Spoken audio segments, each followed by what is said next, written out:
This testing was conducted in Sumitomo 3M laboratories in Tokyo, Japan.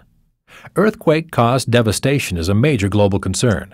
However, the Japanese history and experience with earthquakes, in addition to living coinciding with the constant threat of earthquakes, made this an obvious and willing location for testing.